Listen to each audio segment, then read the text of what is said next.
요즘 뉴스에서 호르무즈 해협 이야기 참 많이 나오죠. 이란이 길을 막내 만회하니까 당장 우리나라 기름값이 얼마나 오를지 그게 제일 걱정되실 겁니다. 그런데 오늘 정부가 발표한 내용을 보면 참 묘한 구석이 있어요. 우리나라 비축유가 208일치나 쌓여 있으니 국민 여러분은 아무 걱정 마십시오. 이 발표 어떻게 들리십니까? 정말 7개월 동안은 아무 일도 없을 것 같나요? 하지만 경제의 이면을 들여다보는 제 눈에는 이 발표가 아주 위험한 착시 현상으로 보입니다. 지금 우리 상황은 마치 이런 소리와 같아요. 여러분이 식당 사장님인데 창고에 쌀이 7개월치나 가득 쌓여 있어요. 정말 든든하시겠죠. 그런데 정작 밥을 지을 가스가 뚝 끊겼습니다. 심지어 식당으로 들어오는 유일한 도로를 누군가 커다란 돌로 꽉 막아버렸어요. 거기에 나중에 쌀을 새로 사오려면 쌀값을 평소보다 5배나 더 줘야 한다는 소식까지 들려옵니다. 자, 여러분, 창고에 쌀이 많이 쌓여 있다고 해서 이 식당 정말 안전한 걸까요? 당장 가스가 없어서 밥을 못 짓고 나중에 재료 사올 돈이 없어서 가게 문을 닫아야 할 판인데 말이죠. 지금 시장이 공포에 떠는 진짜 이유는 기름이라는 물량이 부족해서가 아닙니다. 우리가 50년 넘게 이용한 에너지 공급망이라는 거대한 시스템 자체가 마비되고 있기 때문이에요. 오늘 제가 그 안에 숨겨진 설계도를 하나씩 아주 세밀하게 해부해 드릴게요. 우선 지도를 한번 넓게 펼쳐보겠습니다. 이란 바로 앞에 있는 전 세계 에너지의 경동맥, 바로 호르무즈 해협입니다. 여기가 얼마나 좁냐 하면요. 가장 좁은 구간의 폭이 딱 34km입니다. 바다 건너가 빤히 보일 정도의 짧은 거리죠. 그런데 이 길 하나로 전 세계 원유 물동량의 20%, LNG의 30%가 지나갑니다. 하루에 2100만 배럴의 원유가 이 좁은 길목에 목줄이 잡혀있는 셈이에요. 여기서 우리가 주목해야 할 건 이란의 전략입니다. 이란은 굳이 비싼 미사일을 쏠 필요가 없어요. 그저 해협 입구에 저렴한 자폭 드론 몇 대 띄워놓고 여기 지나가는 배들 우리가 안전 보장 못한다. 이 성명 한마디면 게임이 끝납니다. 이게 왜 무서운 거냐고요. 호르무즈 해협은 우회로가 사실상 없습니다. 중동 국가들이 육상 파이프라인을 깔아놓았지만 그건 전체 물량의 고작 20% 남짓입니다. 나머지 80%는 꼼짝없이 이 좁은 길목에 갇히는 거죠. 특히 우리나라는 원유의 약 72%를 오직 이 해협 하나에 의존하고 있습니다. 이란이 이 밸브 손잡이를 살짝만 비틀어도 우리는 창고에 기름을 7개월치나 쌓아두고도 새로운 기름이 들어오지 못해 경제가 멈추는 이른바 경제적 심정지 상태를 맞게 될 수도 있는 거죠. 사실 이 공포가 현실이 되는 결정적인 방아쇠는 따로 있습니다. 3월 3일에 터진 종이의 봉쇄 사건입니다. 런던 앱 로이즈를 비롯한 글로벌 재보험사들이 우리는 이제 호르무즈 해협을 지나는 모든 선박에 대해 보험 인수를 전면 중단하겠다고 발표해 버린 겁니다. 이게 왜 미사일보다 무서운 거냐고요? 바다 위에서 보험은 단순한 서류가 아닙니다. 그건 배의 번호판이자 통행증과도 같습니다. 여러분, 보험이 없는 유조선은 그저 거대한 고철 덩어리에 불과해요. 배 한 척에 실린 기름값만 보통 1,000억 원이 넘고 배 자체의 가격까지 합치면 수천억 원이 넘는데 만약 사고가 났을 때 이 천문학적인 손실을 책임져 줄 보험이 없다면 세상 어느 선주가 그 배를 띄우겠습니까? 더 결정적인 건 전 세계 주요 항구들의 입항 규정입니다. 부산항이든 싱가포르항이든 보험 증서가 없는 배는 기름 유출 사고라도 나면 누가 책임질 거냐면서 아예 영해안으로 들여보내주지도 않거든요. 결국 이란이 바다를 물리적으로 막지 않아도 보험사들이 도장 하나 안 찍어주면 전 세계 에너지는 멈춥니다. 이것이 바로 자본주의가 작동하는 냉혹한 방식이죠. 정부가 말하는 비축유 7개월치가 창고에서 잠자고 있는 동안 새로운 기름을 실어와야 할 선박들은 이 서류 한 장 때문에 시동조차 걸지 못하고 있는 상황인 거죠. 이 절박한 상황에서 도널드 트럼프 대통령은 아주 자신만만하게 유조선 호송 작전을 꺼내 들었습니다. 미 해군 군함이 유조선 옆에 딱 붙어서 철동같이 지켜주면 아무 문제 없다는 논리인데 냉정하게 말씀드리면 이건 20세기에나 먹혔을 법한 아주 낡고 위험한 해결책일 뿐입니다. 왜냐하면 지금의 전쟁은 덩치 큰 배들이 정면으로 싸우는 그런 단순한 그림이 아니거든요. 이란은 이제 인공지능이 탑재된 저가형 자폭 드론 수천 대를 벌떼처럼 쏟아붓는 수험 전술을 구사합니다. 수십억짜리 이지스함 미사일 한 발로 고작 몇백만 원짜리 드론 한 대를 맞추는 건 경제적 관점에서 보면 이미 지고 들어가는 싸움입니다. 방어 확률이 99%라고 해도 아무 의미가 없어요. 단 1% 확률로 딱 한 대의 드론만 유조선에 구멍을 내면 1,000억 원의 가치 기름은 그대로 바다에 뿌려지고 배는 불타버립니다.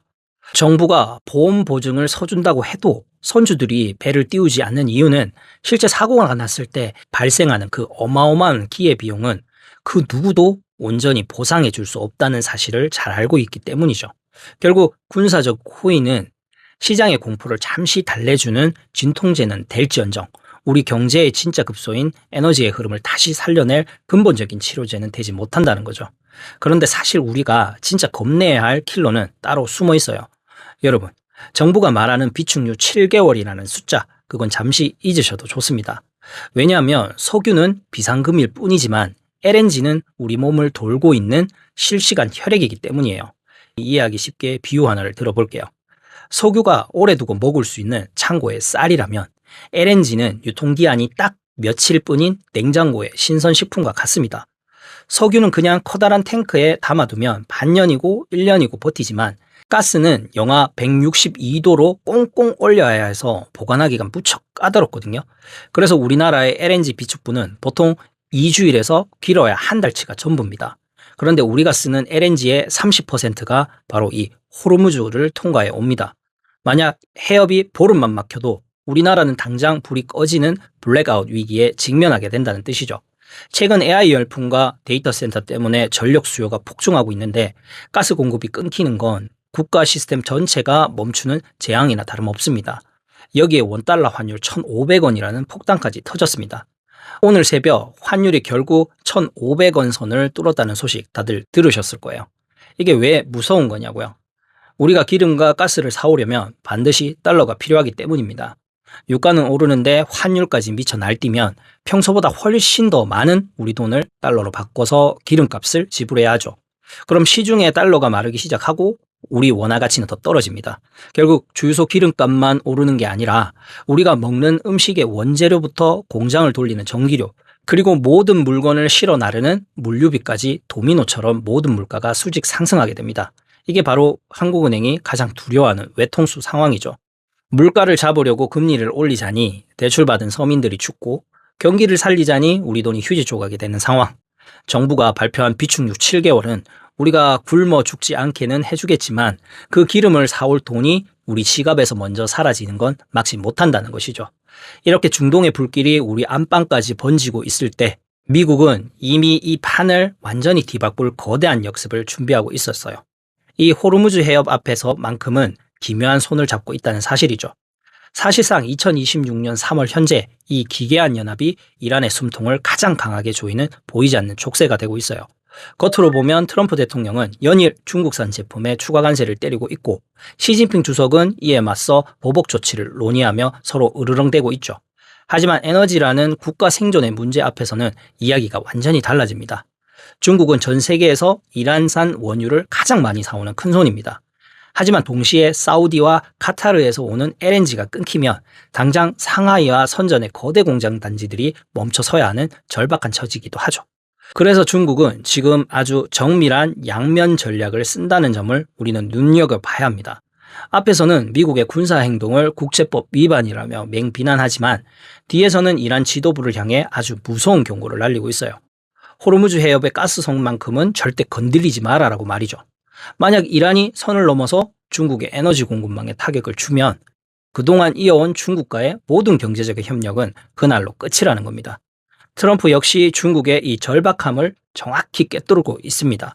그래서 이번 3월 말에 예정된 미중 정상회담에서 우리가 해상로를 확실히 지켜줄 테니 너희는 이란이 사고 못 치게 확실히 눌러라는 식의 거대한 에너지 빅딜을 제안할 가능성이 매우 높겠죠. 이런 강대국들의 막전 막후 협상은 결국 50년 넘게 이어져 온 중동 중심의 석유 패권 시대가 완전히 저물고 있다는 결정적인 증거입니다. 2026년 3월의 이 소동은 단순히 미사일 몇 발이 오가는 흔한 국지전이 아니에요. 1970년대 오일 쇼크 이후 전 세계 경제를 지배해온 에너지 질서가 해체되고 다시 쓰이는 그레이트 리셋의 시작이죠. 이란이 해협을 인질로 잡고 전 세계를 협박하는 이 낡은 수법은 역설적으로 전 세계 국가들에게 더 이상 중독에 목매지 않겠다는 결심을 굳히게 만들고 있습니다. 자, 그럼 우리 대한민국은 앞으로 어떻게 해야 할까요? 정부가 발표한 그 7개월의 비축유 이야기로 다시 돌아가 봅시다. 이 7개월은 단순히 기름이 안 떨어지게 버티는 물리적인 시간이 아닙니다. 우리가 중동이라는 의존에서 벗어나 베네수엘라, 가이아나, 그리고 미국의 셰일가스로 우리 경제의 에너지 혈관을 옮겨 심는 아주 고통스러운 수술 시간인 셈입니다. 물론 수술을 하면 통증이 따릅니다. 당분간 우리는 환율 1,500원과 고유가라는 아주 쓰린 경제적 통증을 온몸으로 견뎌내야 할 거예요. 전기료도 오르고 물가도 오르면서 우리의 가처분 소득이 줄어드는 어두운 터널을 지날 수도 있습니다. 하지만 이 터널의 끝에서 우리가 마주할 세상은 더 이상 34km의 좁은 길목 하나에 국가의 운명을 걸지 않아도 되는 전혀 새로운 에너지 지도가 될 것입니다. 지금 당장 우리 지갑을 위협하는 유가 차트보다 더 중요한 건 이 거대한 패권의 이동이 우리 산업 구조를 어떻게 바꿀 것인가 하는 점입니다. 에너지 가격이 비싸진다는 건 결국 에너지를 적게 쓰는 기술이 시장을 지배한다는 뜻이니까요. 결국 이 위기를 기회로 바꾸는 방법은 보이지 않는 설계도 위에서 누구보다 먼저 효율적인 기술을 선점하는 것입니다. 그게 바로 2026년 호르무즈 쇼크가 우리에게 던지는 진짜 숙제입니다. 전쟁의 총선이 잦아들 무렵 우리는 과연 어떤 에너지 위에 서 있게 될까요? 오늘 제가 짚어드린 이 설계도를 머릿속에 선명하게 그려두신다면 앞으로 닥쳐올 변화가 막연한 공포가 아닌 새로운 생존의 기회로 보이실 겁니다. 호르무즈 파도가 잠잠해질 때까지 우리는 흔들리는 환율이 아니라 그 너머의 거대한 질서 재편을 끝까지 예리하게 지켜봐야 합니다. 오늘 준비한 이야기는 여기까지입니다. 다음 시간에 다시 뵙도록 하겠습니다. 지금까지 이슈와 이슈 채널의 행우파파였습니다. 감사합니다.